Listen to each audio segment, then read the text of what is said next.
우리나라는 물론 전 세계가 주목하는 이벤트, 미국 대선이 하루 앞으로 다가왔습니다.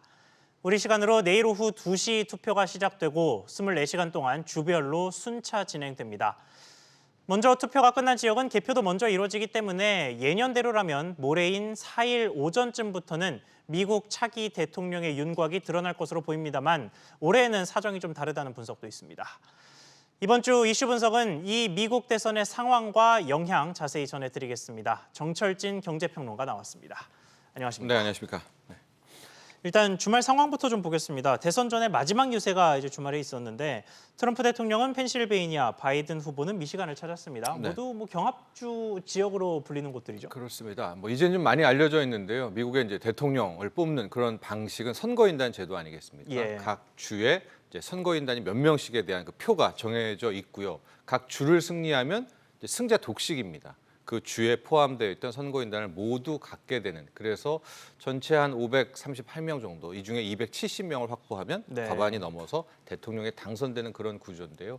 전통적으로 캘리포니아주라든가 뉴욕주라든가 이쪽은 그냥 민주당입니다. 그러니까 내주는 거죠. 반면 이제 그 텍사스라든가 이런 주는 또 공화당에 이제 앞서갖고 있고, 그러면 결과적으로 어디에서 이 승부가 갈리느냐, 방금 앵커가 얘기했던 이제 경합주 아니겠습니까?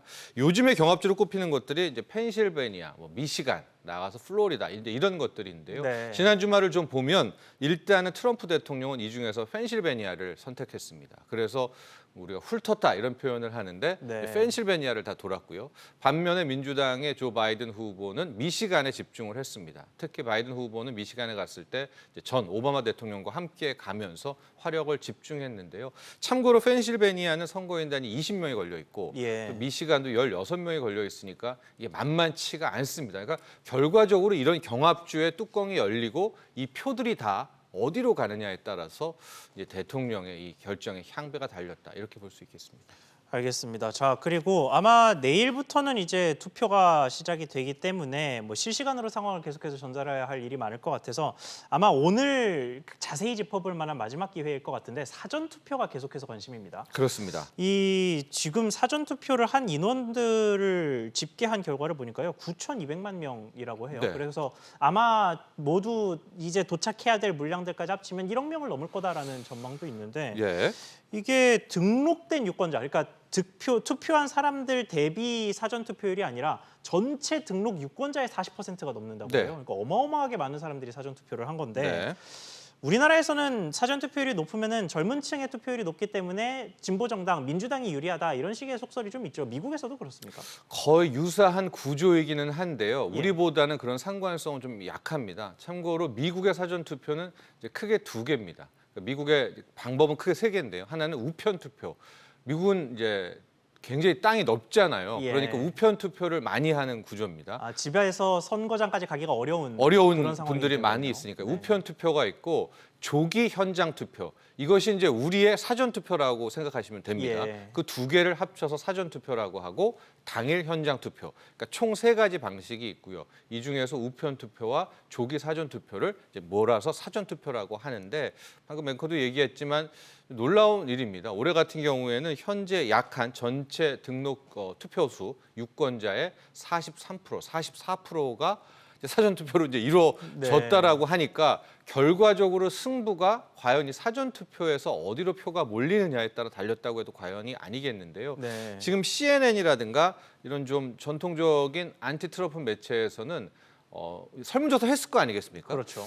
그러니까 사전 투표는 민주당 선호하는 유권자가 더 많이 한다, 이제 이런 뉘앙스의 보도를 하고 있는데 또 이게 주마다 다른 것 같아요. 네. 어떤 주 같은 경우에는 사전 투표를 공화당 지지하는 계층이 더 많이 하고 있고, 그렇기 때문에 이걸 확실히 나눠서 사전 투표가 이렇게 44%나 됐으니까 이거는 민주당 표가 더 많았을 것이다, 이렇게 확언하기는 좀 힘듭니다만, 한 가지 확실한 것은 당일 현장 투표보다는 이 사전 투표의 이 표심이 어디로 갔을까가 이제 마지막 11월 4일 이후에 이제 계속 개표하는 상황이 될 텐데 예. 여기에 큰 변수가 되지 않을까 보고 있고, 뒤에서 또 설명을 하겠지만은 지금 이제 트럼프 대통령이 그 우편 투표와 관련해서 이제 어떤 이제 부정 선거의 이슈를 좀 계속 언급을 네. 하고 있단 말입니다. 과연 어떤 근거를 갖고 있지는 모르겠는데 그래서 만에 하나 이제 나중에 오픈하게 되는 이런 사전 투표, 특히 우편 투표라든가 조기 현장 투표의 표가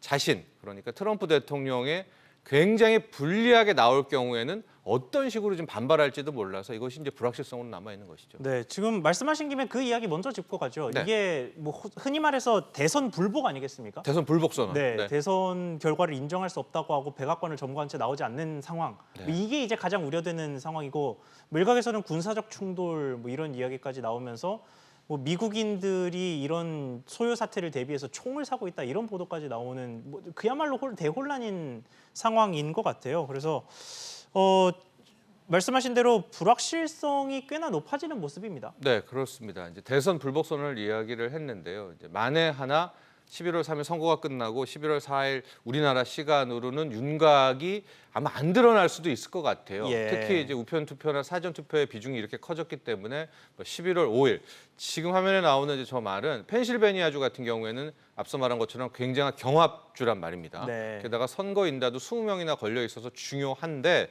펜실베니아주는 특히 이제 이 선거일 후에 도착한 우편 투표지도 인정하는 곳이에요. 네. 그러니까 선거일이 끝났다고 해서 표를 딱 마감하지도 않습니다.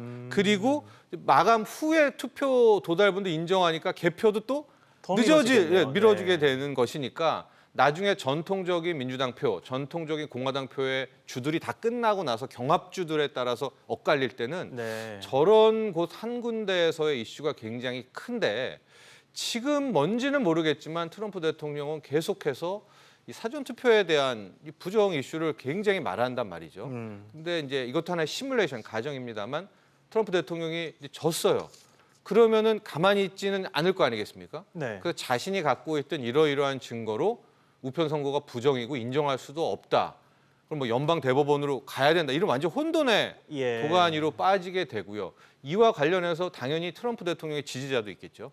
반면에 바이든 대통령이 또 지지자도 있는데 이들 국민끼리의 충돌도 지금 가능성이 나오고 있는, 그러니까 일명 네. 내전 가능성인데 그래서 월마트 같은 경우에는 아예 총기를 다 뺐다가 뭐 엊그제 다시 들었더니까 이건 또 우리가 과도하게 걱정하는 것이 아니냐라고 해서 다시 또 총기를 뭐 팔고 있다 이런 얘기까지 나오고 있는데 여기서부터는 블랙스완이라고 하죠. 검은 백조의 영역으로 넘어가게 됩니다. 예. 그래서 지금 우리가 이제 주식적 투자의 관점, 정치 빼고요 관점에서 보더라도 이게 4일, 5일에 깔끔하게 바이든이 이기든지 트럼프가 이기든지 이게 끝나지가 않는 영역으로 이제 대선 불복으로 간다면 당연히 어마어마한 불확실성이 커질 것이고요. 이것은 뭐 금융시장의 치명타라고 볼 수 있기 때문에 투자자들, 특히 이제 주식 투자자들의 관점에서 보면 굉장히 리스크 관리에 힘써야 된다. 또 이렇게 말씀드리고 싶습니다. 알겠습니다. 지금 마지막에 투자 이야기를 조금 해주셨는데 증시 이야기를 좀 본격적으로 해보죠. 네. 지난주에 마지막 뉴욕 증시가 무너졌습니다. 이게 3분기 경제 성장률이 굉장히 크게 반등을 해서 시장 예상치보다도 높게 반등을 하면서 하루 반짝 올라가는가 싶더니 그 다음날 바로 무너졌거든요. 네. 그게 대선의 불확실성 때문이다라는 식의 분석이 많았는데 예. 이번 주 이제 대선이 전국이 진행되는 동안의 증시는 좀 어떨 거라고 보십니까? 저는 뭐 글쎄요 굉장히 좀 흔들릴 수가 있을 가능성이 훨씬 높다라고 봅니다. 이 직전 주까지 최대 낙폭을 기록한 이유는 크게 세 가지죠. 단기적으로는 이제 경기 부양책이 타협이 안 됐기 때문에 예. 그걸 원했던 분들에 대한 이제 실망감이 하나가 나왔었고요. 두 번째 같은 경우에는 역시 코로나 이슈입니다. 지금 유럽은 거의 낙폭이 전 세계 증시에서 가장 크거든요. 그 이유는 이제 코로나로 인한 재봉쇄. 오늘 아침에 보니까 영국도 다음 달 한 달에 또 추가 봉쇄령을 또 한다라고 하게 되니까 네. 당연히 코로나에 대한 이슈. 지금 미국도 만만치가 않고요. 실은 이게 선거 이슈에 묻혀 있지 실질적으로 뭐 하루에 확진자 수는 최고치를 경신하는 뭐 이런 상황이 있어서 코로나에 대한 불안. 그리고 이제 세 번째가 대선에 대한 불확실성의 불안 이런 것들이 세 개가 겹쳤는데 네. 일단 이번 주가 된다고 해 보십시오. 우선은 뭐 누가 당선돼서 깔끔하게 끝나게 되면 가령 첫 번째와 세 번째 경기 부양에 대한 것들은 일단 해결이 되고 뭐 누가 이기는 간에 바이든도 승복하고 트럼프도 지금 예상과 달리 승복을 한다면 대선 불확실성도 끝나겠지만 예. 여전히 중간 두 번째 악재였던 코로나에 대한 악재는 상존하는 이슈 아니겠습니까? 네. 그래서 마치 이 불확실성이 다 끝난다 하더라도 증시가 급반등한다. 이건 이제 이때부터 코로나가 또 대두될 수가 있습니다. 코로나19가. 그래서 여기서부터는 대선만 끝나면 확실성의 영역으로 넘어가서 증시가 급반등할 거야. 이건 좀 성급하지 않을까 이렇게 보고 있습니다. 알겠습니다. 말씀하신 대선 불확실성에 대해서 조금 자세히 짚어보죠. 네. 지금 뭐 거론되는 시나리오를 3개 정도로 예상해 볼 수 있을 것 같습니다. 트럼프 대통령이 당선되는 것 하나, 네. 바이든 전 후보가 당선되는 것 하나, 민주당 후보가, 그리고 지금 저희가 앞서 이야기했던 것처럼 누군가 하나가 불복해서 문제 네. 상황을 만들고 대선의 결과를 인정하지 않아서 불확실한 전국이 이어지는 것. 네. 이렇게 3가지로 나눠볼 수 있을 것 같은데 네.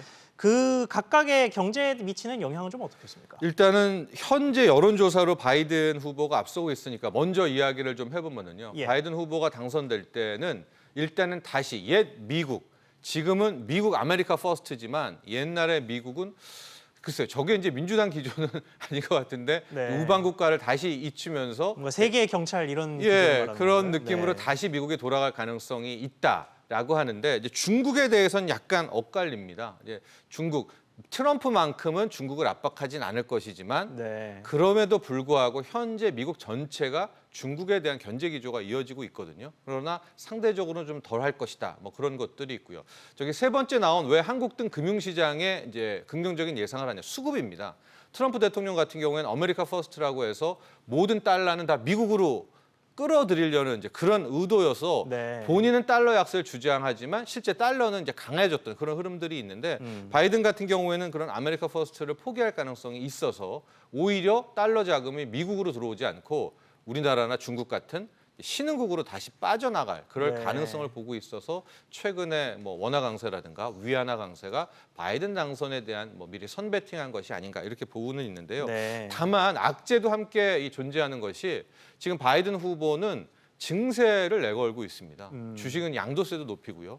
법인세도 높이고. 그러나 항상 이 금융시장, 주식시장이 싫어하는 것은 세금이거든요. 그렇죠. 그러니까 세금을 높인다라고 하고 특히 IT 공룡들에 대해서는 독과점 이슈를 이제 민주당은 전통적으로 계속 강조하고 있기 때문에 세금 높이고 이런 IT 공룡들에 대해서 독과점 이슈를 한다면 그것은 또 주식의 악재가 될 수 있어서 네. 뭐 바이든이 되면 뭐 주식 시장이 안정돼서 오른다. 이것도 지금 선뜻 우리가 장담하기는 그렇군요. 어렵습니다. 만약에 트럼프가 된다면요? 트럼프가 된다면 일단은 불확실성 해소라는 게 있지만 지속적으로 증시가 오를 만하면 발목을 잡았던 이제 미중 갈등, 특히 트럼프는 마지막 승부수를 또 중국 압박에 그 카드를 꺼낼 수가 있겠고 네. 이제만큼은 중국이 참지는 그러니까 지금까지는 이제 고개를 숙이고 있었죠.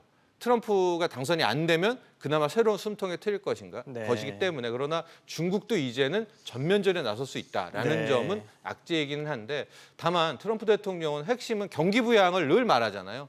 감세, 경기 부양. 그러니까 금융시장은 어쩌면 단기적으로 좋아할 수도 트럼프를 있겠네요. 좋아할 수도 있겠고 네, 마지막으로 지금 세 짧게 번째는, 짚어보죠. 저 불확실성입니다.